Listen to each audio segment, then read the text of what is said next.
Hello friends, beauty's bake and cook চ্যানেলে আপনাদের সবাইকে স্বাগত জানাই। আজকে একটা বাচ্চাদের ভীষণ পছন্দের একটা কেক, ডোরেমন, সেটাই আমি বানাবো। কেকটা ছিল আমার 2 পাউন্ডের। আমি কেক স্পঞ্জটা প্রথমে রেডি করে নিচ্ছি।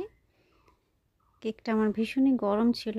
এটা এত আর্জেন্ট আমার অর্ডারটা ছিল যে 1 ঘন্টার মধ্যে আমাকে কেকটা রেডি করতে বলেছিল, কিন্তু আমি বলেছিলাম এত শর্ট টাইমে হবে না। আর একটু টাইম আমি তাদের কাছ থেকে চেয়ে নিয়েছিলাম। একদম গরম গরম কেকটা আমি কেটে রেডি করেছি, যার জন্য উপরে পাটটা একটু শক্ত লাগছে। কিছুক্ষণ রাখলে ওটা আস্তে আস্তে নরম হয়ে যেত। যাই হোক, আমি প্রত্যেকবারই ওটা বাদ দিয়ে দিই। দিয়ে আমি 3টে লেয়ারে কেক স্পঞ্জটা কেটে নিয়েছি।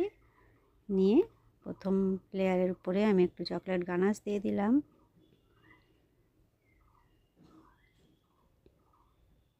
গানাশটা 100 গ্রাম ডার্ক চকলেট আর 100 গ্রাম হুইপড ক্রিম, এই দুটো মেল্ট করে বানিয়েছি। আমি এবার কিছুটা ক্রিম দিচ্ছি, তার সঙ্গে কিছুটা গানাশ মিক্সড করছি। এই ক্রিমের সঙ্গে গানাশটা আলাদাভাবেও মিক্সড করে নিয়ে কেকের উপর দিতে পারেন, তাতে সুবিধা বেশি হবে, বিশেষ করে যারা নতুন আছো।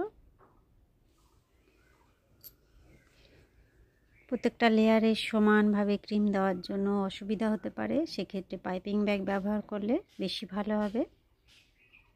তাহলে প্রত্যেকটা লেয়ারে সমানভাবে ক্রিমগুলো পড়বে। আর আমি যে এক্সট্রা গানাশটা দিচ্ছি, এটা ডিপেন্ড করে কত টাকা বাজেটের আপনার কেকটা রেডি হবে। তারপরে নইলে এই জায়গায় সুগার সিরাপ কিংবা প্লেন জল ব্যবহার করতে পারো। তবে কেক যদি একদম ময়েস্ট থাকে, সেক্ষেত্রে কোনো রকম জলের প্রয়োজন হয় না। কেক স্পঞ্জ দেখে বুঝতে হবে স্পঞ্জটা ড্রাই কি না, তবে এই জলটা ব্যবহার করা ভালো। এখানে আমি সেকেন্ড লেয়ারের উপর একই প্রসেস ফলো করে ক্রিমটা লাগিয়ে নিলাম। কিছুটা চকো চিপস দিয়ে দিচ্ছি। চকো চিপস যদি না থাকে তাহলে দেওয়ার কোনো প্রয়োজন নেই, কিছুটা চকলেট কুচি করে দিয়ে দিলেও একই রকম টেস্ট পাওয়া যাবে। আমি প্রথমে এটা ক্রাম কোট করছি। ক্রাম কোট করে এটা 10 মিনিট ফ্রিজে রাখবো, তারপর এর উপর ফাইনাল লেয়ারটা দেবো।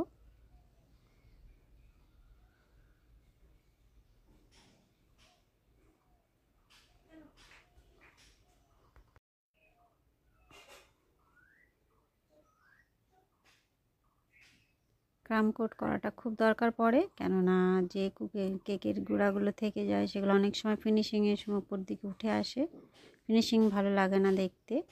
সেক্ষেত্রে প্রথমে একটু ক্রাম কোট করে নিলেই দেখতে ভালো হবে ফিনিশিং। কেক যত বেশি দেখতে সুন্দর হবে, ততই আপনার প্রশংসা হবে। আমি এখানে 10 মিনিট পর ফ্রিজ থেকে বার করে এটা ফাইনাল লেয়ার দিচ্ছি। কাজটা কিন্তু আমি খুব ধীরে সুস্থে আলতো হাতে টাইম নিয়ে করি। এখানে একটু ভিডিওতে আমি স্পিডে দেখিয়ে দিচ্ছি।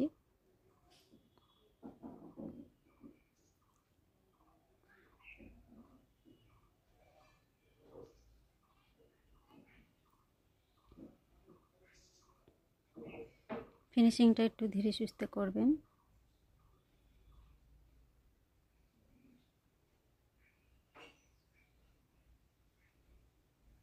স্প্যাচুলা দিয়ে উপরটা সমান করে নিলাম। একটা ব্রাশ দিয়ে সাইডটাও তাড়াতাড়ি আমি সমান করে নিচ্ছি, কারণ হাতে ভীষণ সময় কম। আমি 2 ধরনের নজেল নিয়েছি এখানে, একটু বড় সাইজের আর একটু মিডিয়াম সাইজের। ডোরেমনের চোখ আর নাকটা আমি ড্র করে নিয়েছি। এবার একটা টুথপিক দিয়ে বাকিটা ড্র করছি। এইভাবে এঁকে নিলে কাজটা করতে সুবিধা হয়, প্রপার শেপটাও আসে। কেকের সাইডে আমি একটু ব্লু কালার দিয়ে সেটা ব্রাশ দিয়ে বুলিয়ে নিয়েছিলাম, সেটা দেখানো হয়নি। আমি এবার চকলেট গানাশ নিয়েছি, যেটা আমি টুথপিক দিয়ে এঁকেছিলাম সেটাকে এবার গানাশ দিয়ে হাইলাইট করছি। বাকিটা ক্রিম দিয়ে ভরাট করব।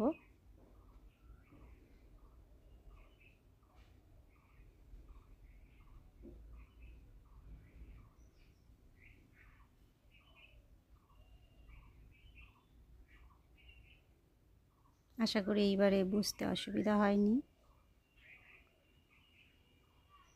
আমি একদম ছোট সাইজের স্টার নজেল নিয়েছি, আর এটা সাদা ক্রিম দিয়ে আমি এগুলো ভরাট করে দিচ্ছি।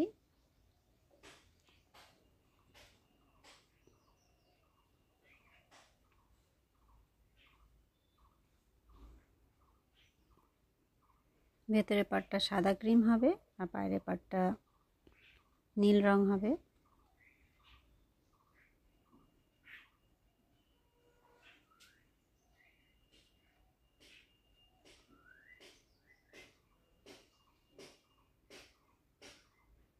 ডোরেমনের আমার 2 টিয়ার 3 টিয়ার কেকও রয়েছে, সেইগুলো আপনারা দেখতে পারেন।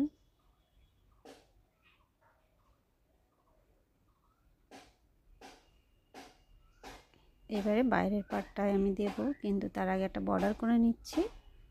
বর্ডারটা একটা গ্যাপ রেখে একবার একটা করে দিচ্ছি, কেননা মাঝখানে আমি ব্লু কালার দেব। এবার আমি ব্লু কালার ক্রিম নিয়েছি, ছোট সাইজের স্টার নজেল দিয়েই করছি আমি।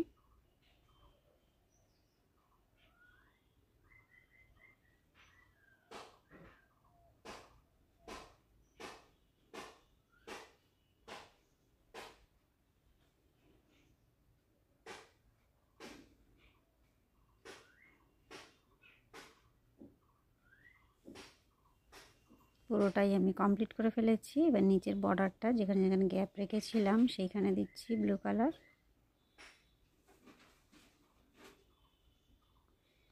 আমি এটা নিউট্রাল গ্লেজ জেল নিয়েছি, তাদের রেড কালার মিক্সড করেছি, করে নাক, জিভ আর বেল্ট এই 3 জায়গায় দিচ্ছি।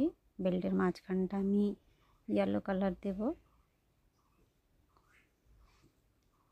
এটা একটু ক্রাশ দিয়ে দিলাম, এটা ম্যাঙ্গো ক্রাশ ছিল আমার কাছে, আর আমি জেলটা ইউজ করিনি এখানে। আমি এবারে যেটা বর্ডার দিয়েছিলাম সেটাকে আর একবার গানাশ দিয়ে হাইলাইট করছি, যেন আর একটু দেখতে ভালো লাগে।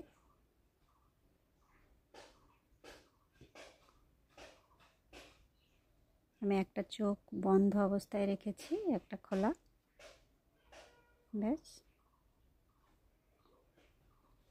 আমি এবার এটা গোঁফ বানাচ্ছি।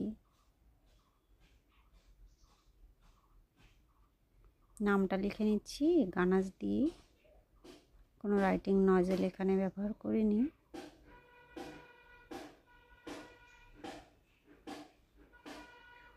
কেকটা কমপ্লিট বন্ধুরা, কেমন লাগছে দেখুন। ভালো লাগলে অবশ্যই একটা লাইক করবেন, চ্যানেলটা সাবস্ক্রাইব করে রাখবেন। আরও বিভিন্ন ধরনের থিম কেক আমার চ্যানেলে আছে, সেইগুলো দেখতে পারেন। অনেক কিছু আইডিয়া আপনারা এখান থেকে পেতে পারেন। দেখা হবে নেক্সট ভিডিওয় নতুন কিছু নিয়ে। সবাই ভালো থাকবেন, বাই বাই।